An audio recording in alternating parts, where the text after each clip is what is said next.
Hello and welcome to my Nikon Z7 Mark II versus the Nikon Z6 Mark II review. Now, if you thought the only difference in through these cameras was the size of the sensor, you'd be completely wrong. And one camera is not better than the other. These are two completely different beasts. So yes, the Z7 Mark II is coming with a 46 megapixel sensor. And the Z6 Mark II is coming with a 24 megapixel sensor. And you might say, oh my god, that's amazing, that's brilliant, I need a high resolution camera. The high resolution camera is obviously better. Well, if you really need that extra resolution, it is. So if you're a landscape photographer now, for example, or if you're one of these resolution hogs where you need to be able to zoom in at 200% on every photograph to see every bit of detail, the Z7 Mark II is going to be better. Not only because of the fact that it has a higher resolution sensor, but also it doesn't have an anti-aliasing filter built in, whereas the Z6 Mark II has. So that is going to give you fractionally sharper images again. There isn't much in it. Now, a word of warning I will tell you here, as regards sharper images. If you want to get that much incredible detail, then your photography and your photography technique is going to have to be bang on. This camera is not forgiving. You make any mistakes and you're going to see it in your image, purely down to the resolution levels and whatnot. What's the Z6 for? It's obviously just the cheaper brother. The Z6 Mark II has a low resolution sensor. Okay, you might see that as a negative, but you could also see it as a massive positive. And why is a low resolution sensor a massive positive? Purely it comes down to something called pixel density. The Z7 Mark II, 46 million pixels. The Z6 Mark II has 24 million pixels. It's in the same surface area or the same size of sensor. And because there are more pixels, the surface area or the size of each individual pixel is smaller. It means it's less sensitive to light. And as you can imagine, because that's 46 and that's 24, this is nearly twice as sensitive to light as that. So that's the one huge advantage in the two of these cameras, or the one huge difference in the two of these cameras. The base ISO on the Z7 Mark II is ISO 64, whereas the base ISO on the Z6 Mark II is ISO 100. It's nearly twice the ISO base or native ISO. So, and where this really starts to kick in, you might say, oh, that's only a small bit of a difference. But where it really starts to kick in is all the Z series cameras are using dual ISOs, or dual native ISOs, if I can technically call it that. But what it basically means is there is a second ISO that is considered sort of a native ISO. It isn't, in both of these cameras. In the Z6 Mark II, it's at ISO 800.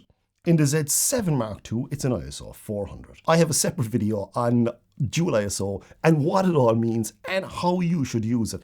I'm going to pop a link for that in the description down below, or pop it up in one of the corners here or something too as well. That is going to really help explain what ISO setting you should be using on your Z series camera. So this little step forward, and it might only seem like a small step forward, but this little step forward of having its second dual or native ISO at ISO 800 means that this camera is going to be a real ISO monster. So even shooting with the Z6 Mark II at ISO 51,200, yes, ISO 51,200, it is going to be better and give you better results than the Z7 Mark II at ISO 25,600. So in half the light, or with one full stop more ISO, this is actually going to give you better results, the Z6 Mark II. And where that is absolutely massive is if you're shooting video, or if you're shooting astrophotography, or if you're shooting weddings or corporate events in low light situations, the Z6 Mark II is going to be the camera for you in comparison to the Z7 Mark II. So while we're still on the topic of sensors, I just want to talk to you about dynamic range, because this is something I've heard a lot of people saying, oh, the Z7 Mark II is a lot better or has a lot more dynamic range than the Z6 Mark II. Well, on paper, the Z7 Mark II has 14.7 stops of dynamic range, whereas the Z6 Mark II has 14.4. So there's bugger all of a difference between the two of them in reality. So that shouldn't be a serious factor unless you're absolutely pushing your camera to the complete limit. Then you're not going to see any difference in the two of those. So if you're one of those photographers who love shooting in burst mode, the Z6 Mark II is going to be your winner here again. Purely because the Z6 Mark II will give you 14 frames per second in RAW, in 12-bit RAW, whereas when you go to 14-bit RAW, it'll give you 10 frames per second. Now, the Z7 Mark II will give you 9. So there is a slight kick or a slight advantage in the Z6 Mark II there. And the reason for that is, again, it comes down to the size of the files.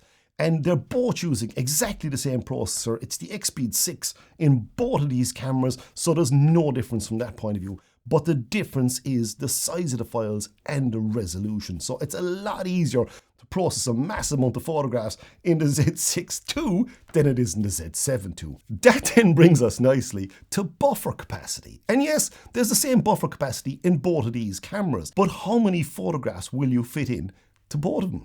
The Z6 Mark II, you'll fit in 124 before you start reaching the end of your buffer. In the Z7 Mark II, you'll reach 77. So it's 124 or 77. So again, you can see the Z6 Mark II has a bit of an advantage there. Speaking of taking loads of photographs, this is a really interesting one. Battery capacity. It's exactly the same battery inside in both these cameras. The EN-EL15C battery comes with these cameras. Now, the really interesting part here is, on the Z6 Mark II, you can take 340 photographs, apparently according to CIPA standards, so 340 photographs on the Z6 Mark II. On the Z7 Mark II, you can take 360. Now, I'm not so sure how they're squeezing the extra 20 out of this in comparison to that. That's an interesting one. So the Z7 Mark II is slightly better there. But in all honesty, 20 photographs more, I would class both these cameras as exactly the same as regards battery capacity. So the other thing I need to mention about these two cameras too as well is, they are identical. I didn't mention it at the start, but they are identical cameras. Size, weight, build, grip, button layout, camera design, build quality, identical. Weight, identical. There is no difference physically between the two of these cameras. Exactly the same chassis, so don't worry about that. You're not getting an inferior camera by buying the Z6 Mark II in comparison to the Z7 Mark II. Now, this is all bringing us nicely to the last difference in the two of these cameras. And the last difference is video. If you're shooting video, and if you're a hybrid shooter, and if video is going to be one of your serious things, then you're going to be picking the Z6 Mark II. The Z6 Mark II, the video quality is just better. The Z7 Mark II works really well and does a good enough job, but in the Z7 Mark II, they're using pixel binning. Whereas in the Z6 Mark II, they're using pixel oversampling, which is far superior. It just gives you more detail in your video. Now, one point I didn't mention is AF points. So the AF or autofocus points on the Z6ii has 273 autofocus points, if my memory is right, whereas the Z7 Mark II has 493 autofocus points. So there's a bit of a difference there. So which camera is the best camera? It is absolutely not about which camera is the best camera.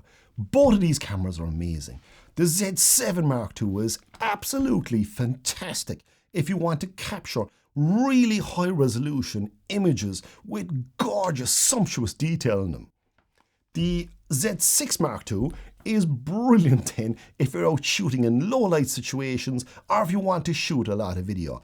This camera is king out of the two of them. I own both cameras and I love them for different reasons. Now, you could be shouting at your screen right now saying, Kieran, you idiot, why didn't you go out and buy the Z9? Well, I didn't buy the Z9 for two different reasons. Firstly, it wasn't available at the time, and secondly, it's just a bit too big and a bit too bulky. And I know I love the weight and feel and camera grips and cameras and whatnot, but the Z9 is a big camera, and it's a big camera body. And I promised myself I wasn't going to go down the route of using a big camera like that again. If I'm hand-holding, let's say, my Z7 Mark II for 6 to 8 hours in a fashion shoot with a lens attached, there's a good bit of weight in that. I don't want to be adding extra weight onto it.